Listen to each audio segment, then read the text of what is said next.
Welcome friends, 6वीच्या विद्यार्थ्यांचं आजच्या आपल्या विज्ञानच्या लेक्चरमध्ये स्वागत करतो.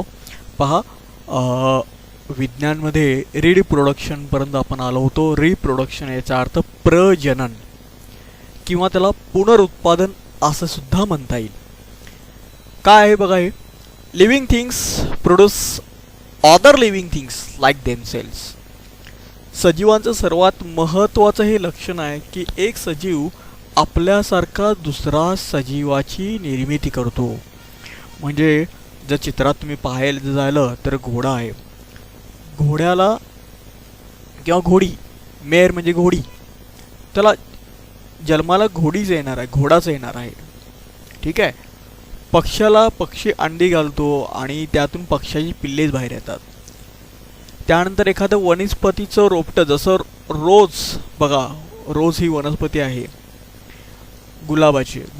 गुलाबाची एखादी फांदी आपण कट केली आणि ती पुन्हा दुसऱ्या कुंडीमध्ये लावली की पुन्हा त्यातून गुलाबाचं फुल किंवा झाड येतं. याचा अर्थ एक सजीव आपल्यासारखा दुसरा सजीवाची निर्मिती करत असतो. Some animal give birth to their young ones पिले. काही प्राणी किंवा पक्षी आपल्या पिलांना जन्म देतात. सम ले एग्स, तर काही अंडी घालतात. Their young ones hatches out of the egg. म्हणजे जी अंडी घालतात ना, ती अंडी काही दिवसांनंतर ते पक्षी उबवतात त्यावर बसून, आणि उबवल्यानंतर त्यातून पिली बाहेर पडतात. New plants are produced from the seed, stem or leaves of plants. बघा, जेव्हा नवीन वनस्पती निर्माण होते किंवा उगवते तर ती बीमधून उगवते. त्यातून त्याचं खोड निर्माण होतं, त्यानंतर पाने निर्माण होतात. अशा प्रकारे सजीवांची निर्मिती होत असते. The process by which a living things generates a new living thing like itself is called reproduction or procreation. पहा, जी प्रक्रिया आहे, एखाद्या सजीवातून दुसऱ्या सजीवाची निर्मिती होण्याची जी प्रक्रिया आहे, या प्रक्रियेलाच काय म्हणतात? पुनरुत्पादन किंवा प्रजनन. आणि reproduction is the characteristics of living thing. आणि रिप्रोडक्शन हे सुद्धा एक महत्त्वाचं लक्षण आहे. पुढचा पॉईंट बघूया आपण आता.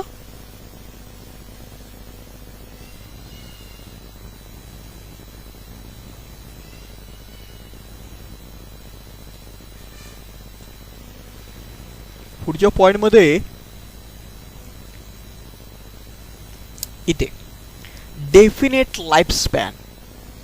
डेफिनेट लाईफस्पॅन याचा अर्थ सजीवांचं आणखी एक वैशिष्ट्य तुम्हाला सांगतो मी. निश्चित जीवनकाळ.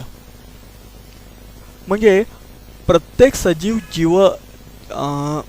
जन्माला आल्यानंतर त्याचा एक विशिष्ट जीवनकाळ असतो. किती वर्ष जगणार तो. At a certain stage of life, बघा, at a certain stage of life living things become capable of reproduction. जेवढा काळ तो सजीव जगतो, ज्या काळात, बघा, अ सर्टन स्टेज, एक विशिष्ट टप्पा, त्याचा जीवनाचा जो विशिष्ट टप्पा आहे, त्या विशिष्ट टप्प्यामध्ये जगताना तो कॅपेबल बनतो, म्हणजे पात्र होतो. कशाला? रिप्रोडक्शनला, प्रजननला. म्हणजे बघा, एखादी शेळी, चित्रात बघा तुम्ही, एखादी शेळी जन्माला आल्यानंतर ती त्याच्या जीवनकाळामध्ये दुसऱ्या पिलाला जन्म देण्यास पात्र बनते.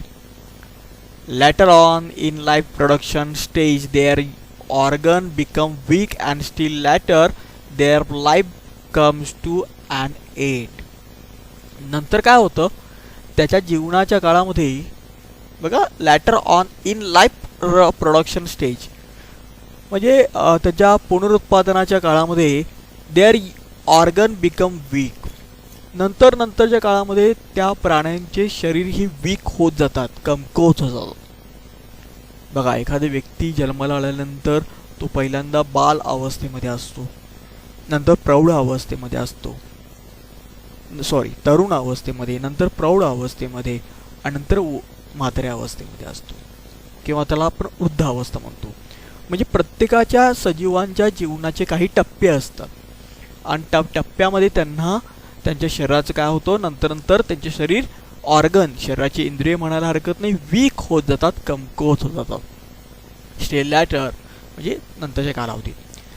There life come to an end, आणि नंतर त्यांचा जीवनाचा शेवटचा काळ जवळ येतो.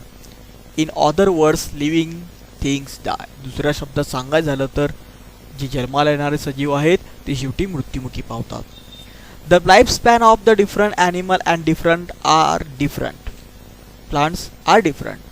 प्रत्येकाचा जीवनकाळ, सजीव असू दे म्हणजे प्राणी असू देत, वनस्पती असू देत, या प्रत्येकाच सजीवांचा जीवनकाळ हा वेगळा असतो. For example, the life span of the dog is about 12 to 80 years, while the ostriches live for 50 years. Ostrich, शामरूक. Dog सर्वांनाच माहीत आहे. कुत्र्याचा जीवनकाळ किती असतो, तर कुत्र्याचा जीवनकाळ हा 12 ते 18 वर्षाचा असतो. आणि शामरूक जो प्राणी आहे, पक्षी आहे आपण म्हणतो, त्याचा जीवनकाळ 50 वर्षाचा असतो. याचा अर्थ हे दोघं सुद्धा सजीव आहेत, पण या दोघांचा जीवनकाळ वेगळा आहे. म्हणून तर हा पॉईंट आपण बघतोय, डेफिनेट लाईफ स्पॅन, एक विशिष्ट जीवनकाळ. विशिष्ट जीवनकाळ कुत्र्याचा किती आहेत, 12 ते 18 वर्ष. आणि शामरूक या पक्षाचा जीवनकाळ किती आहे, 50 वर्षाच्या दरम्यान. ठीक आहे, म्हणजे प्रत्येकाचा जीवनकाळ हा ठरलेला आहे सजीवांचा. निर्जीवांचा असं नसतं.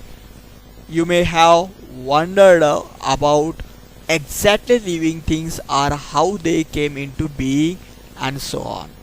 बघा, यू मे हॅव वॉन्डर्ड, तुम्हाला आश्चर्य वाटेल, आश्चर्य जाणवेल. What exactly living things are, how they came into being and so on. म्हणजे जर तुम्ही ह्या सजीवांच्या बद्दल, ज्या पृथ्वीतलावर जीवन जगणाऱ्या, जन्माला येणाऱ्या प्रत्येक सजीवाबद्दल तर तुम्ही एक्झॅक्टली, फार आश्चर्यकारक आहे ह्या सगळ्या गोष्टी.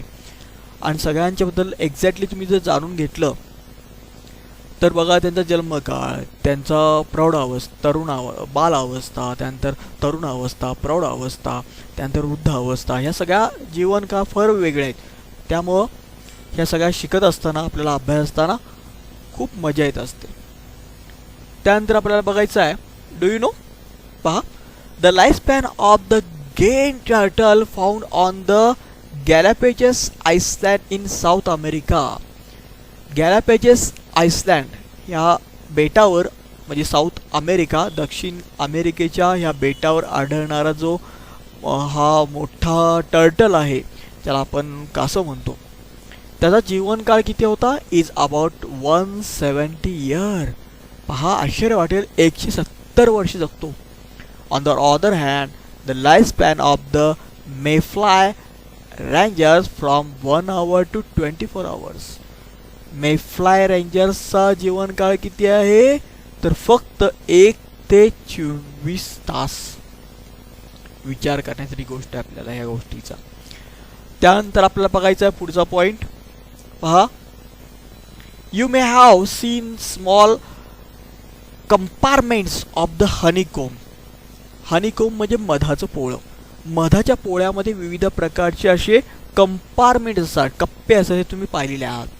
These compartments are joined together to form a honeycomb. आणि हे कंपार्टमेंट्स, हे कप्पे एकमेकांना जुळून पूर्ण मधाचं पोळं बनलेलं असतं. A wall has bricks. त्याची भिंती असतात बघा. The wall has a bricks. आपण भिंती बघतो, घराच्या वॉल्स जे असतात त्या विटांपासून बनलेल्या असतात. To construct a wall, we firmly join the bricks together. एक भिंत तयार व्हायला वी फर्मली जॉईन, आपण ठामपणे त्या विठा काय करतो, एकमेकांना जुळवतो. अशा प्रकारे आज आपण हे 2 पॉईंट पाहिले. या 2 पॉईंटचं स्पष्टीकरण समजून घ्या. बघा, पहिला पॉईंट पाहिला आपण कुठला, ह्या 2 वैशिष्ट्य पाहिली. पहिलं वैशिष्ट्य पाहिलं आपण रिप्रोडक्शन, प्रजनन, आणि दुसरं वैशिष्ट्य पाहिलं डेफिनेट लाईफ स्पॅन, म्हणजे निश्चित जीवनकाळ. हे 2 पॉईंट व्यवस्थित समजावून घ्या आणि अभ्यास करा. याचा ई लर्निंग सुद्धा तुम्हाला मी टाकतोय. ठीक आहे, थांबूया. थँक्यू.